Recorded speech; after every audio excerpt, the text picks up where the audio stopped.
اعوذ باللہ من الشیطان الرجیم بسم اللہ الرحمن الرحیم۔ شروع کرتا ہوں اللہ کے نام سے جو بڑا مہربان اور نہایت رحم کرنے والا ہے۔ بسم اللہ الرحمن الرحیم۔ صرف 3 مرتبہ یہ سورت پڑھیں۔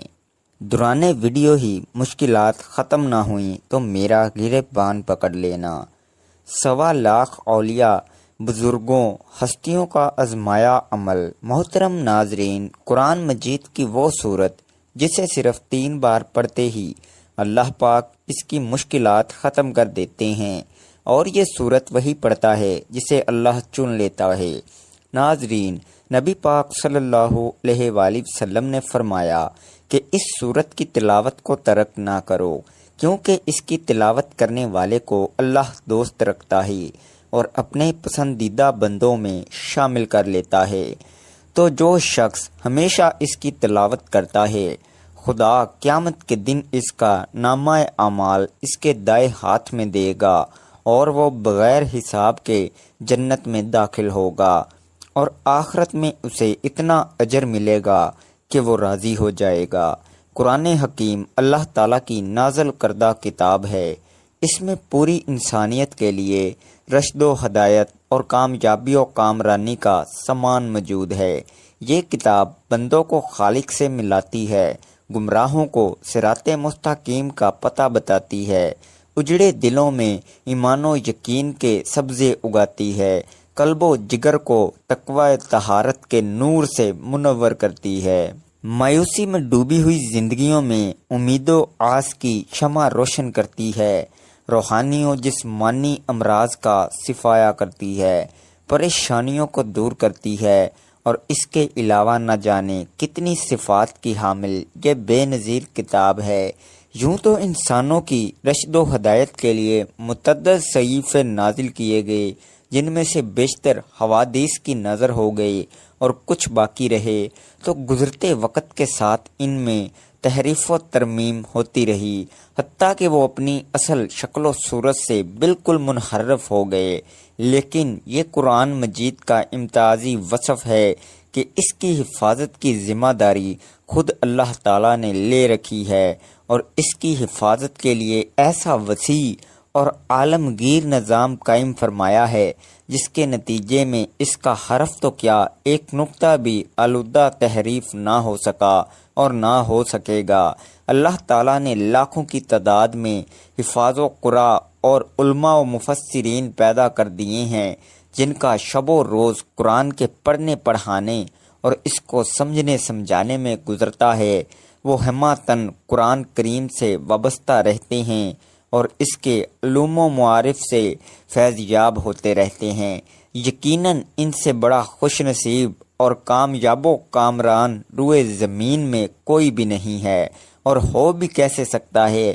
بھلا ان افراد کے مقام و رتبہ تک کس کی رسائی ہو سکتی ہے جو خدا کے اس نظام کا حصہ ہیں جو اس نے حفاظت قرآن کے لیے مقرر کیا ہوا ہے۔ بے شک قرآن کریم دنیا کی تمام کتابوں سے بہرہ اعتبار فائق و برتر ہے۔ اس کی صداقت و حقانیت روز روشن کی طرح عیاں ہے۔ اس کی حاویت و شیرینی اور اثر آفرینی ایسی ہے کہ لوگ دیوانہ وار اس کی طرف کھینچے چلے آتے ہیں۔ دنیا میں سب سے زیادہ پڑھے جانے کا اعزاز بھی قرآن کو ہی حاصل ہے۔ بے شک یہ کتاب تمام کتابوں سے افضل ہے، جیسا کہ ایک روایت میں ہے، اللہ کے کلام کی فضیلت تمام کلاموں پر ایسی ہے جیسے اللہ کا مقام تمام مخلوقات کے مقابلے میں ہے۔ بھلا اللہ کے مقابلے میں اس کی مخلوقات کی کیا حیثیت ہے؟ ٹھیک اسی طرح قرآن کے آگے دوسری کتابوں کی کیا حیثیت ہے؟ قرآن کریم پڑھنے کی بہت سی فضیلتیں احادیث میں بیان کی گئی ہیں، جن میں ایک مشہور روایت یہ ہے۔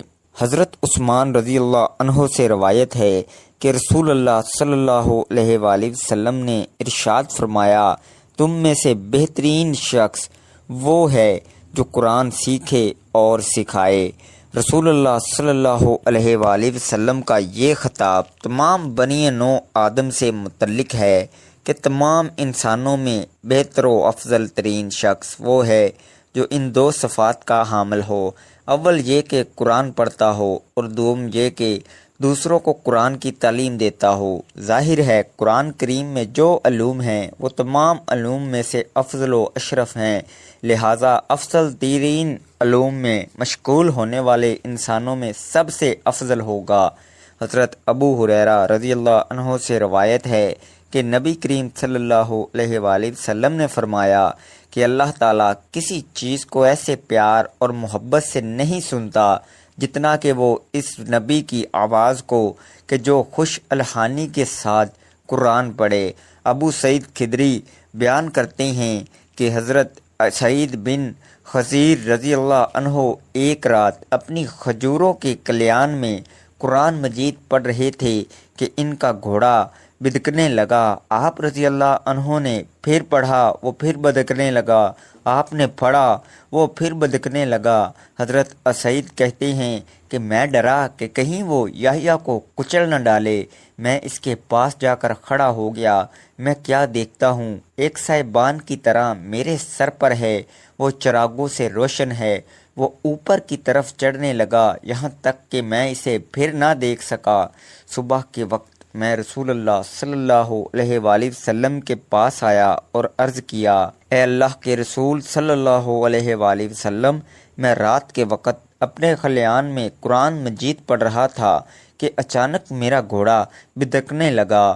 تو رسول صلی اللہ علیہ وآلہ وسلم نے فرمایا، ابن حضیر پڑھتے رہو۔ انہوں نے عرض کیا کہ میں پڑھتا رہا، وہ پھر اسی طرح بدکنے لگا۔ رسول اللہ صلی اللہ علیہ وآلہ وسلم نے فرمایا، ابن حضیر پڑھتے رہو۔ انہوں نے عرض کیا کہ میں پڑھتا رہا، وہ پھر اسی طرح بدکنے لگا۔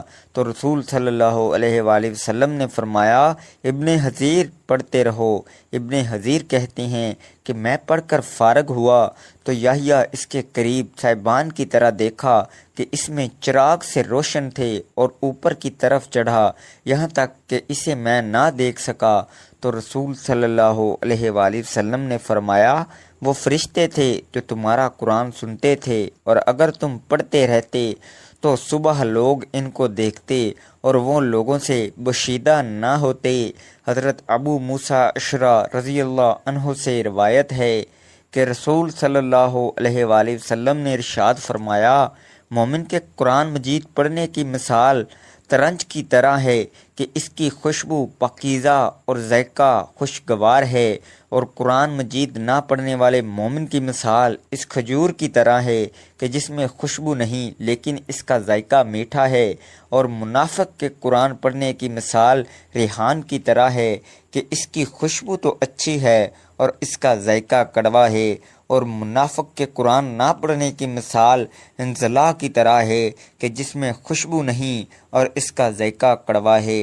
حضرت عائشہ رضی اللہ عنہ فرماتی ہیں کہ رسول صلی اللہ علیہ وآلہ وسلم نے ارشاد فرمایا کہ جو آدمی قرآن مجید میں ماہر ہو وہ ان فرشتوں کے ساتھ ہے جو معزز اور بزرگی والے ہیں، اور جو قرآن مجید اٹک اٹک کر پڑھتا ہے اور اسے پڑھنے میں دشواری پیش آتی ہے تو اس کے لیے دوہرا اجر ہے۔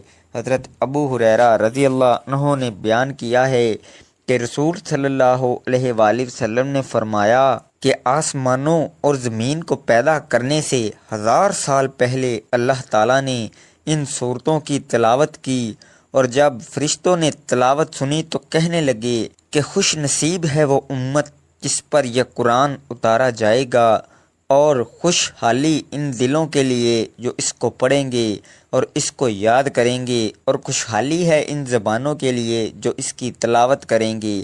ایک حدیث میں ہے، جو شخص اس سورت کو صرف اللہ کی رضا کے واسطے پڑھے گا تو اس کے پہلے والے سب گناہ معاف ہو جاتے ہیں۔ بس اس سورت کو اپنے مردوں پر لازمی پڑھا کرو۔ تو یہ سورت کم از کم دن میں 1 مرتبہ اس کو لازمی پڑھے، کیونکہ جو اس سورت کی تلاوت کرتے ہیں اللہ اسے پسند کرتے ہیں اور اس کو ولی اللہ بنا دیتا ہے۔ تو آپ بھی اس سورت سے دوستی کر لیں، اللہ کی رضا کے لیے 1 مرتبہ روزانہ پڑھیں۔ اللہ آپ سے اتنا خوش ہوں گے کہ آپ کی زندگی کی تمام پریشانیاں جو ہیں انشاءاللہ ختم ہو جائیں گی۔ جیسا چاہیں گے ویسا ہی ہوگا۔ قرآن مجید اللہ کا کلام اور رب کی آخری آسمانی کتاب ہے۔ پورا قرآن خیر و بلائی اور رحمت و برکت کا اور شفا کا سرچشمہ ہے۔ اس پر ایمان لانا، تلاوت کرنا، آیات میں تدبر کرنا، عمل کرنا، شفا کے لیے قرآنی آیات پڑھ کر دم کرنا اور پوری زندگی اس کے مطابق گزارنا، یہ قرآنی کا حق ہے۔ البتہ رسول اللہ صلی اللہ علیہ وآلہ وسلم نے کچھ صورتوں اور آیتوں کی خصوصی فضیلت بیان فرمائی ہے۔ انہی میں سے ایک صورت سورہ ملک بھی ہے۔ سورہ ملک کی 3 فضیلتیں صحیح احادیث میں موجود ہیں۔ پیارے نبی صلی اللہ علیہ وآلہ وسلم اس سورہ مبارکہ کی تلاوت کیے بغیر نہیں سوتے تھے۔ یہ سورت مبارکہ اپنے ساتھی کے لیے شفاعت کرے گی، یہاں تک کہ اس کو معاف کر دیا جائے گا۔ نبی رحمت صلی اللہ علیہ وآلہ وسلم نے ارشاد فرمایا، قرآن میں ایک سورت ہے جس میں 30 آیتیں ہیں، وہ اپنے پڑھنے والے کے لیے اللہ تعالیٰ سے سفارش کرے گی حتیٰ کہ اس کی مغفرت کر دی جائے گی، اور وہ سورت تبارک اللہ ذی بیاد الملک ہے۔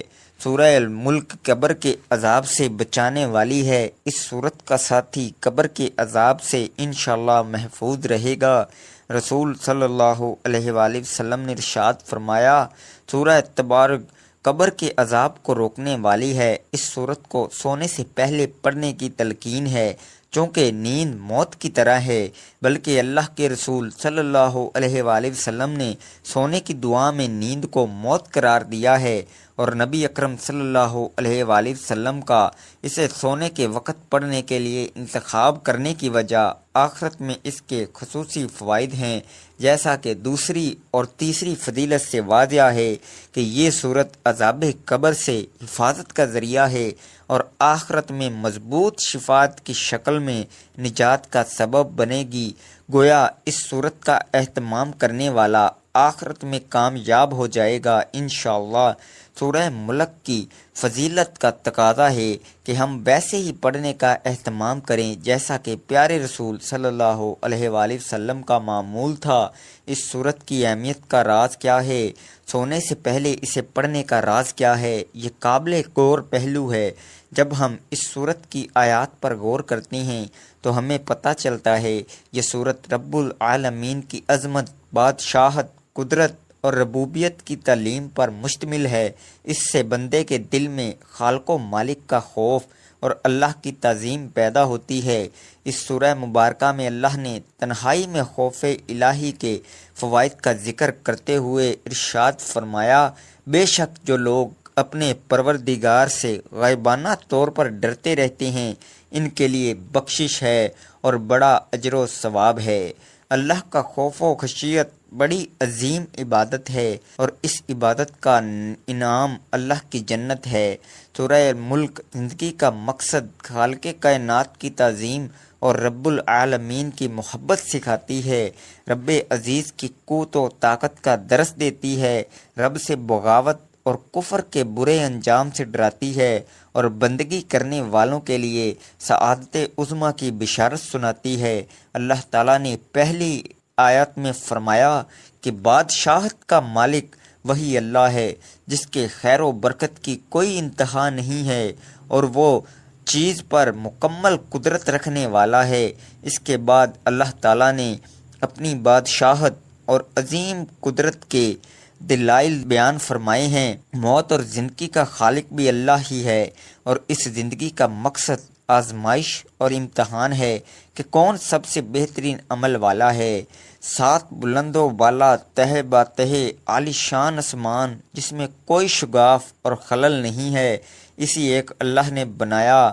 قیامت واقعہ ہونے والی ہے اور اللہ نے شیاطین اور کفار کے لیے خوفناک جہنم تیار کر رکھا ہے اور پرہیزگاروں کے لیے جنت تیار کر رکھا ہے۔ زمین کی تخلیق، چلنے کے لیے ہموار راستے، رزق کی فراوانی اور زمین کی نرمی اللہ کی قدرت کی دلیل ہے۔ پرندے جو فضا میں پرواز کر رہے ہیں اور اپنے پروں کو پھیلاتے اور سمیٹتے ہیں، یہ اسی رب العالمین کی قدرت ہے کہ وہ فضا میں باقی رہتے ہیں۔ انسانوں کو رب نے پیدا فرمایا، کان، آنکھ، دل عطا فرمائے، روزی کا بندوبست اسی اللہ نے کیا ہے۔ یہ رب کی بادشاہت اور قدرت و رحمت کی دلیل ہے۔ قیامت کا آنا یقینی ہے، لیکن اس کا علم صرف ایک اللہ ہی کو ہے۔ آخری آیت نمبر 30 میں فرمایا کہ پانی جس پر تمہاری زندگی کا مدار ہے وہ بھی رب کی رحمت کی وجہ سے بآسانی مل جاتا ہے، ورنہ وہ چاہے تو پانی اتنی گہرائی میں کر دے کہ تم اسے کسی بھی صورت میں حاصل نہ کر سکو۔ جس اللہ کی شان یہ ہے کہ تم اپنی زندگی کی ہر ضرورت میں اسی کے محتاج ہو، اس اللہ سے بغاوت کرنا کتنا بڑا جرم ہوگا۔ شرک کرنا اور اللہ کی آیات کا انکار کرنا، بلکہ اللہ کے رسولوں کو جھوٹا اور گمراہ قرار دینا کتنی جرات اور دیدہ دلیری اور ہٹ دھرمی کی بات ہے۔ کیا سمجھدار اور انصاف پسند ایسا کر سکتا ہے؟ نہیں کر سکتا۔ دراصل تکبر و غرور اور دنیا کی محبت، نفس پرستی، من پسند زندگی کی محبت انسان کو اندھا بہرا کر دیتی ہے۔ اسی لیے اللہ نے شیاطین اور اس کی راہ پر چلنے والے کفار اور اسلام کے دشمنوں کے لیے جہنم کی شدید وعید سنائی ہے، اور واقعی ایسا انسان سچ مچ اندھا ہے، بصیرت سے محروم ہے۔ اللہ تعالیٰ نے ایسے لوگوں کو منہ کے بل چلنے والا قرار دیا ہے جسے اپنی راہ دکھائی ہی نہیں دے رہی ہے۔ یہ بات آیت نمبر 22 میں موجود ہے۔ اہل ایمان کے لیے اس سورہ مبارکہ میں اہم پیغام پوشیدہ ہیں، جو سمجھ کر ہر روز تلاوت کرے گا اور غور و فکر کرے گا وہ اس کے لیے اثرات اپنی زندگی میں ضرور محسوس کرے گا۔ چند اہم پیغامات درجہ ذیل ہیں۔ نمبر 1، برکت یعنی خیر میں اضافہ اور دوام و ہمیشگی رب کی طرف سے ہے۔ نعمتوں میں برکت ڈالنا صرف رب کا کام ہے، لہذا برکت کے حصول کے لیے صرف رب العالمین سے رجوع کرنا چاہیے۔ تبارک الذی بیدہ الملک، آسمان و زمین کا خالق و مالک اور متبر اللہ تعالیٰ ہے، وہ شہنشاہ ہے۔ اس کے لیے اس سے محبت کرنا اور اس سے ڈرنا ہی سمجھداری اور سعادت مندی ہے۔ نمبر 3، زندگی کا مقصد ایمان اور عمل صالح کی زندگی گزارنا ہے۔ نمبر 4، تنہائی میں رب سے ڈرنا ایک عظیم عبادت ہے جس پر مغفرت اور بڑے اجر کا وعدہ کیا گیا ہے۔ نمبر 5، دنیاوی امور اور چیزوں میں مشغول ہو کر آخرت کو فراموش نہیں کرنا چاہیے، کیونکہ دنیا زوال پذیر ہے، دوام اور ہمیشگی صرف آخرت کے لیے ہے۔ نمبر 6، کائنات میں موجود آیات الہی مثلا آسمان و زمین، سورج، چاند، مختلف قسم کے پھل پھول، اناج، پیڑ اور پودے وغیرہ پر غور و فکر کرنا چاہیے تاکہ رب کی تعظیم پیدا ہو، کیونکہ مخلوق کی عظمت خالق کی عظمت کی دلیل ہے۔ صراط مستقیم یعنی اسلام پر چلنے والا رب العالمین کی نظر میں قابل تعریف ہے، اور اس کی بصیرت اور بصارت کی گواہی رب نے خود دی ہے۔ نمبر 7، اللہ نے ہمیں پیدا کیا، کان، آنکھیں، دل عطا فرمایا تاکہ ہم شکر ادا کریں۔ ہر نعمت کا تقاضا ہے ہم اپنے رب کا شکر ادا کریں۔ نمبر 9، ایمان اور توکل اللہ ہدایت کی پہچان ہے اور اہل ایمان کا سب سے مضبوط وصف اور سہارا ہے۔ اس کے برعکس شرک اور رب سے دوری کھلی ہوئی گمراہی ہے۔ نمبر 10، قیامت کا علم صرف اللہ کو ہے۔ یہ اللہ کے وسیع علم کی دلیل ہے، بلکہ اللہ تعالیٰ سینے کے پوشیدہ خیالات کو بھی جانتا ہے۔ یہ صورت اہل ایمان کو بندگی کے آداب سکھاتی ہے، اور ایمان، عمل صالح، خشیت الہی، آخرت اور جنت و جہنم پر ایمان، رب کی شکر گزاری، غور و فکر، استقامت علی الدین، توکل اللہ اور رب العالمین سے ہمیشہ ڈرنے اور محبت کرنے کی تعلیم دیتی ہے۔ اللہ تعالی ہمیں اس سورہ مبارکہ کی تلاوت کرنے کی توفیق عطا فرمائے، آمین۔ دنیا میں عمومی طور پر انسان مالی پریشانیوں میں جکڑا رہتا ہے، لیکن اس کا حل بھی قرآن مجید میں موجود ہے۔ سورہ ملک کی تلاوت کرنے سے نہ صرف آپ کے رزق میں کشادگی ہوتی ہے بلکہ قرضوں سے بھی نجات مل سکتی ہے۔ اسی طرح اور کچھ فوائد ہیں، وہ کچھ یوں ہیں۔ فراختی رزق کے لیے ثواب کے علاوہ رزق کی فراخی کے لیے ہر روز نماز عشاء کے بعد 3 بار سورہ ملک پڑھیں، اول و آخر 11 مرتبہ درود پاک پڑھیں۔ ہر روز عشاء کی نماز کے بعد یہ وظیفہ بلا ناغہ پڑھنے کا معمول بنا لیا جائے تو رب تعالیٰ کے فضل و کرم سے کبھی رزق میں کمی واقع نہ ہوگی۔ غربت، تنگ دستی اور افلاس دور کرنے کے لیے ہر جمعہ کو نماز عشاء پڑھ کر مصلی پر بیٹھیں اور اول و آخر 11 بار درود پاک پڑھیں۔ درمیان میں 3 مرتبہ سورہ ملک پڑھیں، پھر رب تعالیٰ سے دعا مانگیں اور کسی سے بات چیت نہ کریں۔ حق تعالیٰ نے چاہا تو چند ہی دنوں میں اس پر خدا کا بے انتہا انعام و اکرام ہو جائے گا۔ بوضو حالت میں 3 مرتبہ سورہ ملک پڑھ کر اپنے کان کے مال پر دم کریں۔ اللہ تعالیٰ نے چاہا تو دکان خوب چلے گی اور گاہک وافر مقدار میں دکان پر آئیں گے۔ جس کسی پر بہت زیادہ قرض واجب الادا ہو اور وہ قرض ادا کرنے کی طاقت نہ رکھتا ہو تو اسے چاہیے کہ وہ ہر نماز کے بعد اول 11 مرتبہ درود پاک پڑھے، پھر 1 بار سورہ ملک پڑھے۔ سورہ ملک پڑھنے کے بعد پھر 11 مرتبہ درود پاک پڑھے۔ حق تعالیٰ نے چاہا تو غیب سے قرض کی ادائیگی کا سامان پیدا ہو جائے گا اور پریشانی جاتی رہے گی۔ جو شخص غربت و افلاس کا شکار ہو اسے چاہیے کہ وہ ہر روز فجر کی نماز کے بعد 1 مرتبہ سورہ ملک پڑھے۔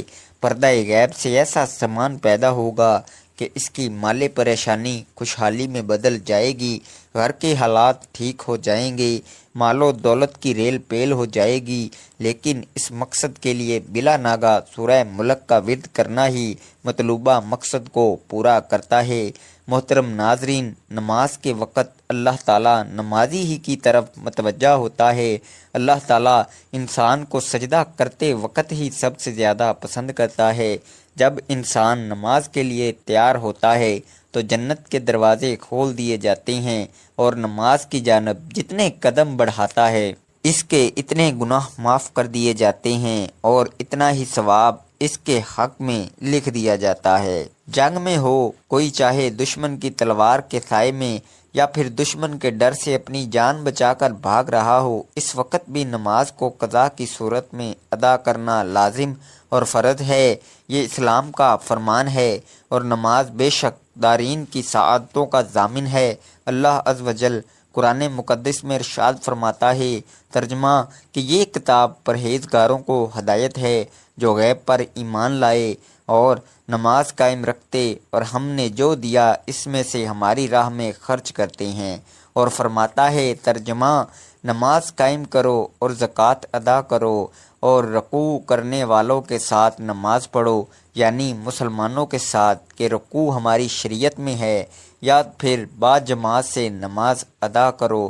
نماز کا متقن ترک تو سخت ہولناک چیز ہے، اسے قضا کر کے پڑھنے والوں کے لیے فرماتا ہے، ترجمہ خرابی ان نمازیوں کے لیے جو اپنی نماز سے بے خبر ہیں، وقت گزار کر پڑھنے اٹھتے ہیں۔ نماز کی اہمیت اس سے بھی پتہ چلتا ہے کہ اللہ رب العزت نے سب احکام اپنے حبیب صلی اللہ علیہ وآلہ وسلم کو زمین پر بھیجے۔ جب نماز فرض کرنی منظور ہوئی تو حضور صلی اللہ علیہ وآلہ وسلم کو اپنے عرش عظیم پر بلا کر اسے فرض کیا اور شب اسرار ادا فرمایا۔ اسی طرح اور فرماتا ہے کہ بے شک نماز مومنوں پر اپنے مقررہ وقت میں ادا کرنا فرض ہے، اور فرماتا ہے کہ نماز قائم کرو اور زکوٰۃ دو، اور فرماتا ہے، ترجمہ اپنے رب کی اس وقت تک عبادت کر جب تک کہ تیری موت نہ آ جائے۔ اسی طریقے سے اللہ تبارک و تعالیٰ نے پورے قرآن میں مختلف مقامات پر مختلف طریقوں سے 186 مرتبہ اپنے بندوں کو نماز قائم کرنے کا حکم دیا ہے، کیونکہ نماز تمام برائیوں سے روکتی ہے، جیسا کہ قرآن مقدس میں ذکر ہے۔ ترجمہ: بے شک نماز تمام برائیوں اور برے کاموں سے روکتی ہے۔ اللہ تعالیٰ اپنے بندوں کو نماز پر پابندی کرنے کی تلقین اس لیے کر رہا ہے تاکہ اس کے بندے ضلالت و گمراہی کے دلدل میں نہ پھنسیں اور حق کی راہ پر گامزن رہیں، تمام تر اختلافات اور مصیبت سے بچے رہیں۔ اگر آپ قرآن مقدس کی تلاوت کریں گے تو بے شمار آیات آپ کو ایسی ملیں گی جو نماز کی فرضیت پر دلالت کرتی ہیں، اور اپنی جان لوگے کہ بے شک نماز ہر حال میں فرض ہے اور اس سے بچنے کا کوئی چارہ کار نہیں ہے۔ حضرت عقبہ بن عامر رضی اللہ عنہ سے روایت ہے، سید المرسلین صلی اللہ علیہ وآلہ وسلم نے ارشاد فرمایا، جو بھی مسلمان اچھے طریقے سے وضو کرتا ہے پھر کھڑے ہو کر اس طرح 2 رکعت نماز پڑھتا ہے کہ اپنے دل اور چہرے سے متوجہ ہو کر یہ 2 رکعتیں ادا کرتا ہے تو اس کے لیے جنت واجب ہو جاتی ہے۔